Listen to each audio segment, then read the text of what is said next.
A Connecticut Yankee in King Arthur's Court by Mark Twain, chapter 32. Dowley's Humiliation. Well, when that cargo arrived toward sunset Saturday afternoon, I had my hands full to keep the Marcos from fainting. They were sure Jones and I were ruined past help, and they blamed themselves as accessories to this bankruptcy. You see, in addition to the dinner materials, which called for a sufficiently round sum, I had bought a lot of extras for the future comfort of the family. For instance, a big lot of wheat, a delicacy as rare to the tables of their class as was ice cream to a hermit's. Also, a sizable deal dinner table, also 2 entire pounds of salt, which was another piece of extravagance in those people's eyes, also crockery, stools, the clothes, a small cask of beer, and so on. I instructed the Marcos to keep quiet about this sumptuousness so as to give me a chance to surprise the guests and to show off a little.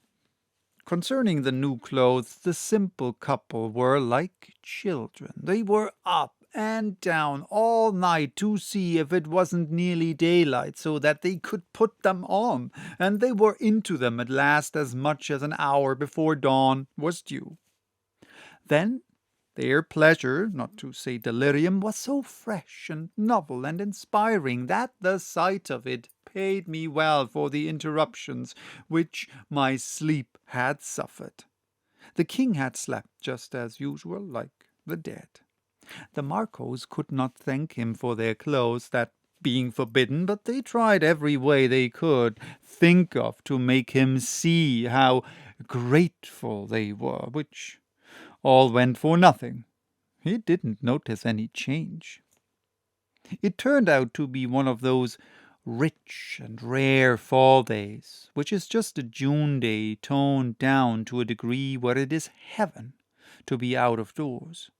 Toward noon, the guests arrived, and we assembled under a great tree and were soon as sociable as old acquaintances. Even the king's reserve melted a little, though it was some little trouble to him to adjust himself to the name of Jones along at first. I had asked him to try to not forget that he was a farmer, but I had also considered it prudent to ask him to let the thing stand at that and not elaborate it any, because he was just the kind of person you could depend on to spoil a little thing like that if you didn't warn him. His tongue was so handy, and his spirit so willing, and his information so uncertain. Dowley was in fine feather, and I early got him started, and then adroitly working him around onto his own history for a text and himself for a hero, and then it was good to sit there and hear him hum. Self-made men, they know how to talk. They do deserve more credit than any other breed of man, yes, that is true, and they are among the very first to find it out too.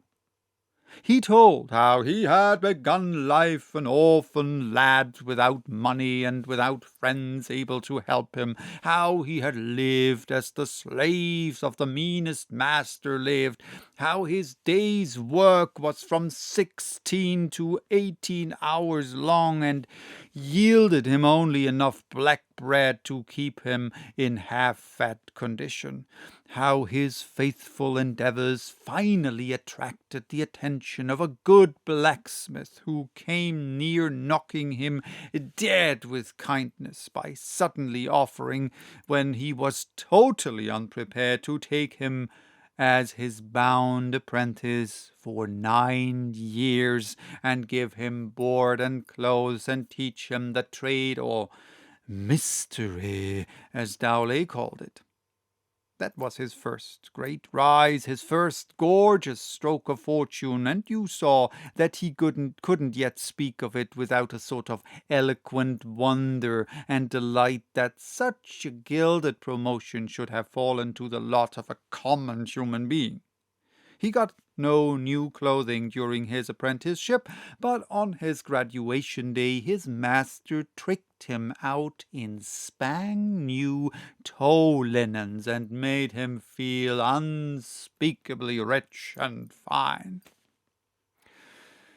"I remember of that day," the wheelwright sang out with enthusiasm. "And I likewise," cried the mason. "I would not believe they were thine own, in faith, I could not."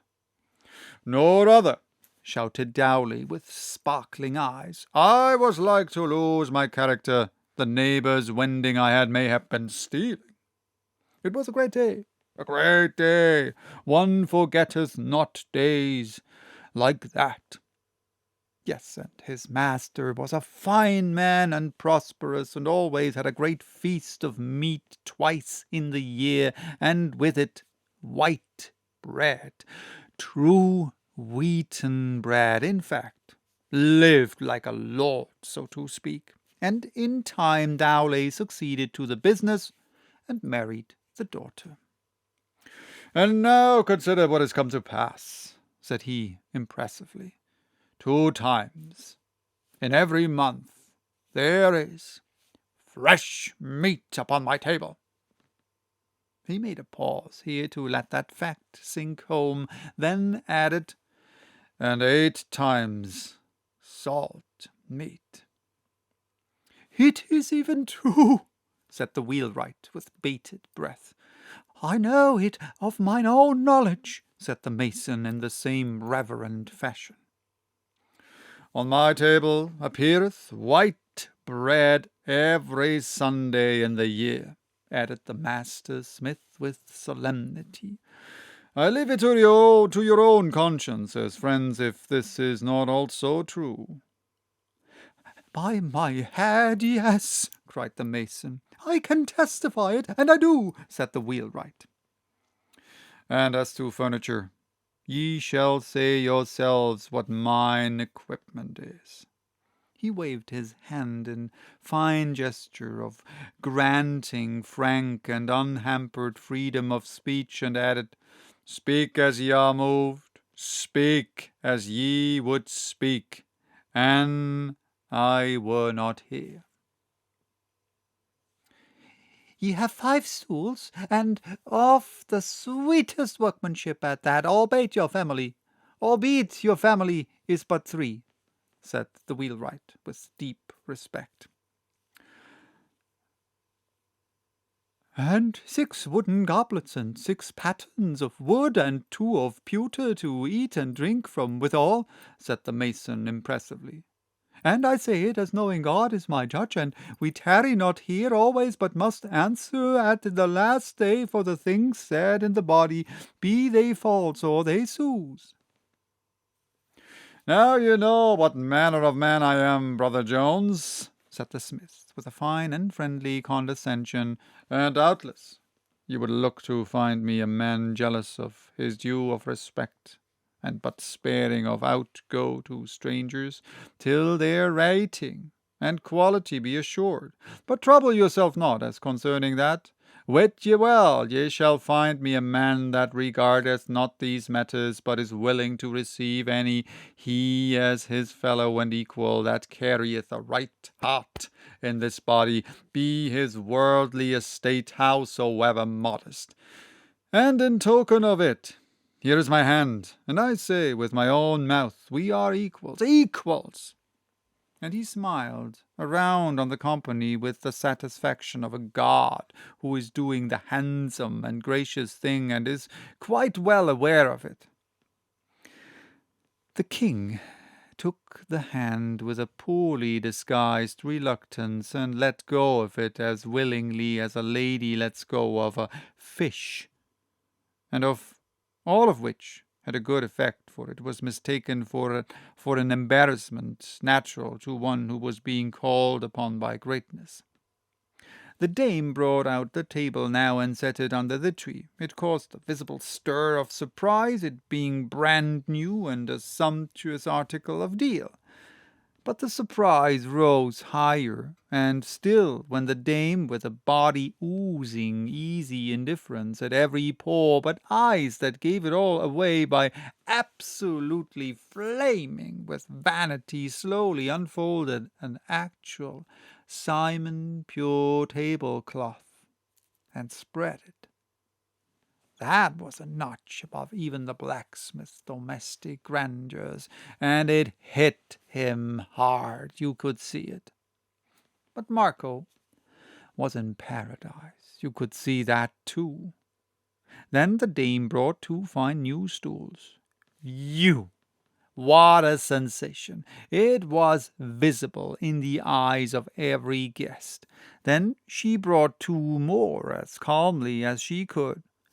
Sensation again, with awed murmurs. Again she brought 2, walking on air. She was so proud. The guests were petrified, and the mason muttered, "There is that about earthly pomps which doth ever move to reverence."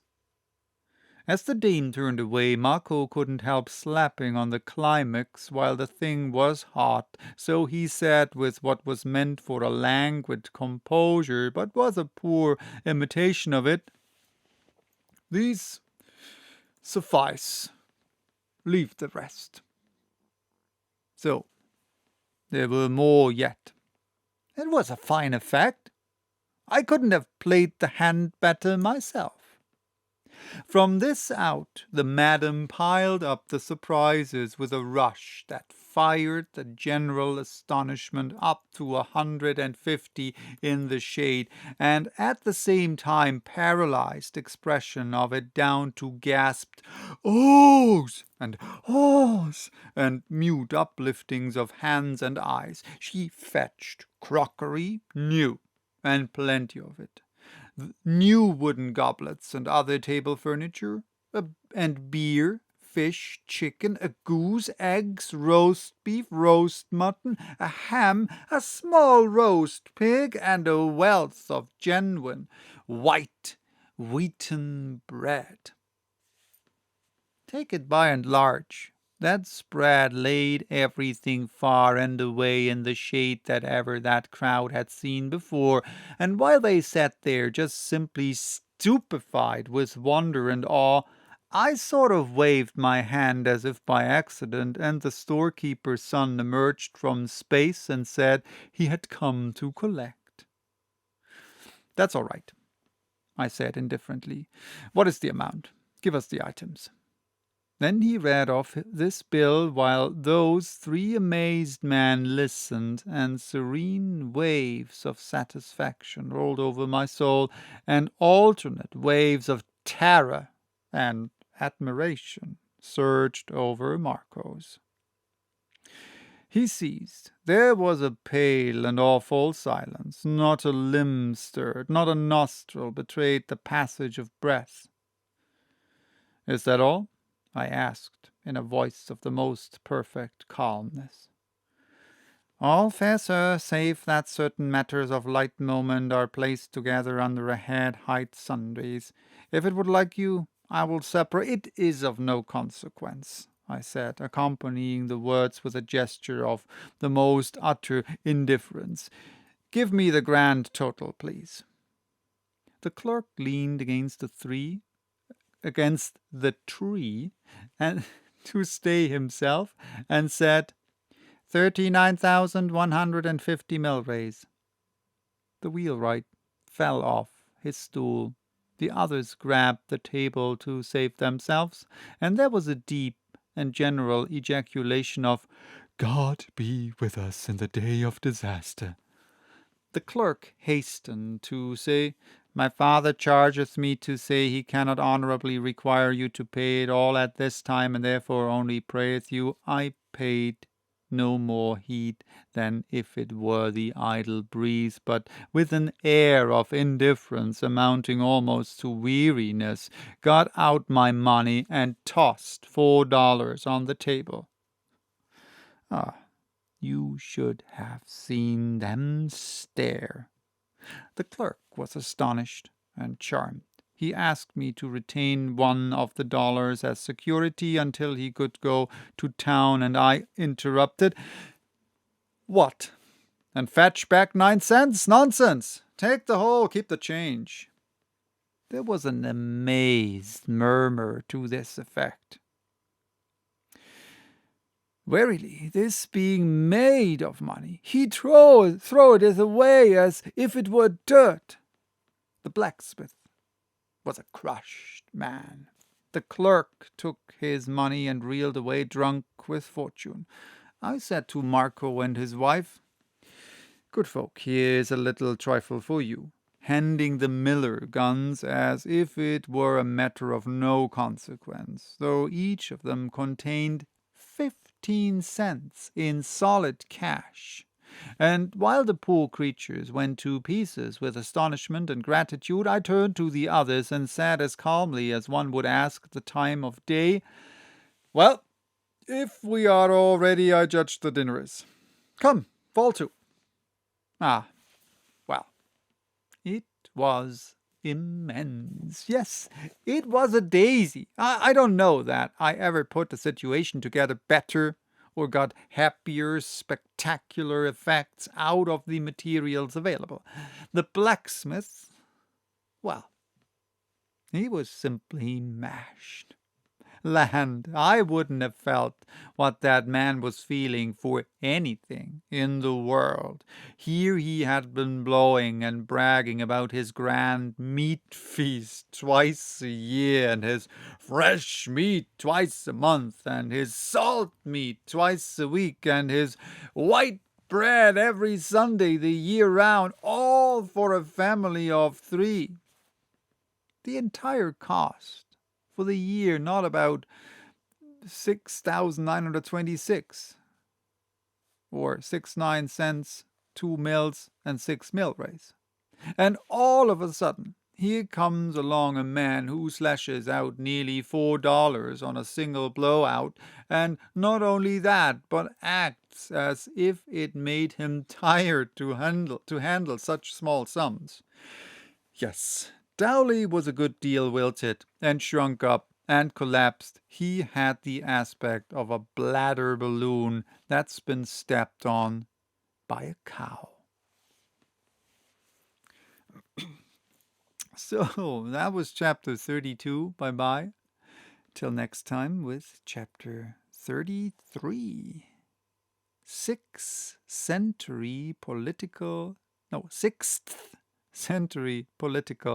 economy.